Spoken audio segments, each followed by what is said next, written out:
Ал сәлеметсіз бе? Арнаға қош келдіңіз. Бүгін біз ұбт-ға дайындалған кезде білу керек маңызды 5 тақырыппен жалпы 5 тақырыпты айтып өтетін боламын. Арнаға тіркеліп алыңыздар. Жаңа 2026 жыл баршаңызға табысты әрі сәтті болсын. Бірінші сұрақ мынандай дейді. Алгоритмнен көбінесе осындай сұрақтар келеді. Алгоритм дегеніміз не? Яғни бұл жерде нұсқалар берілген. Енді жауап нұсқаларын қарап шығатын болсақ, компьютер жадысы, белгілі бір мақсатқа жету үшін орындалатын әрекеттер тізбегі, программалау тілі, файл түрі. Енді бұл жерде алгоритм деген кезде бізде көбінесе қадамдар еске түсу керек, және де әрекеттер туралы есте болу керек. Себебі бұл қандай да бір әрекеттер тізбегі және де әрекеттер арқылы бір орындалу керек тапсырмалар жиынтығы.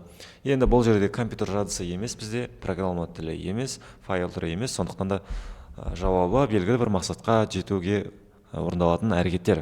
Яғни бұл жерде есте сақтау керек нәрсе, яғни алгоритм деген кезде сіздерге бірден қадам, рет және нәтиже деген сөздер естеріңізге түсу керек. Сонда алгоритммен ассоциация болады, соны естіген кезде осы сөздермен таба аласыздар. Келесі екінші сұрақ, алгоритм қасиеттері қандай дейді. Қайсысы алгоритмнің қасиетіне жатпайды? Енді бұл жерде дискреттілік берілген, анықтылық берілген, нәтижелік берілген және графикалық дизайн дейді. Бұл жерде енді алгоритмнің қасиетіне бізде көбінесе мысалға дискреттілік, анықтылық деген сияқты сөздер бар ғой. Сол арқылы сипатталады. Сондықтан да бұл жерде қате жауап нұсқасы да болып саналады, себебі графикалық дизайн бізде алгоритмнің қасиетіне жатпайды. Енді бұл жердегі дұрыс жауаптар анықтылық, дискреттілік, нәтижелік және жалпылық болып саналады. Келесі үшінші сұрақ, цикл түрлері қандай дейді. Қай цикл шарт алдын ала тексерілетін цикл дейді. Алдын ала тексерілетін циклдар бізде көбінесе жұмыс жасаған кезде, мысалға Python бойынша да айтатын болсақ, бұл жерде мысалға жауап нұсқалары for дейді, while дейді, одан кейін repeat, switch дейді. Яғни дұрыс жауап нұсқасы бізде B болып саналады, себебі while бізде шартты алдын ала тексереді, содан кейін барып жүзеге асады.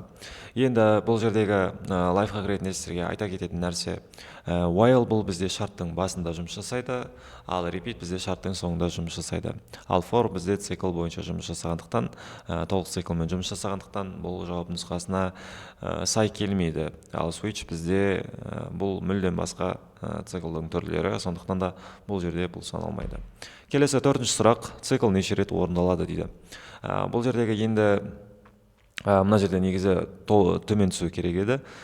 For, яғни индексін басталады, ашылғаннан кейін 1-ден 5-ке дейінгі сандар, және do print, оның ішіндегі индекс қандай болады дегелі. Бұл жерде жауап нұсқалары 4 индекс және 5, 6 және де шексіздікке дейін барады делінген. Енді дұрыс жауап нұсқасы B болып саналады, себебі I бізде әрекеттер жиынтығы 1-ден 5-ке дейін жүзеге асады. Әрекеттер тізбегі. Сондықтан да бұл жерде 1, 2, 3, 4, 5, яғни 5 рет орындалады екен. Келесі 5-ші сұрақ, шартты оператор. Қай оператор шартты тексеру үшін қолданылады? Бұл жерде for бар, while бар, if бар, begin бар. Енді шартты тексеру үшін бізде көбінесе бұл форммен ашылатын болсақ, мысалға, бұл бізге қандай да бір сандардың жиынтығын беруі мүмкін. Яғни бұл біз арқылы тексере алмаймыз, шартты тексере алмаймыз бұл оператор арқылы. While бізде жаңа айтып өткеніміздей алдын ала тексеру операторы болғандықтан біз қандай да бір шарт қоя алмаймыз. Мысалға, while мен басталды, бірақ та ары қарай біз тағы да бір операторды жазуымыз керек. Енді if дейді. If бізде егер сөзі, яғни if-ті басталғаннан кейін бізде қандай да бір else бар, және де elif бар. Яғни егер орындалмай қалған жағдайда бізде осындайда біздің қарастыратын нәрсеміз бар деп айта аламыз. Ары қарай begin бізде, begin болып C++ тілінде жұмыс жасағандықтан бұл жерде begin бізде басталушы оператор, сондықтан да бұл жерде бұны қарастыра алмаймыз.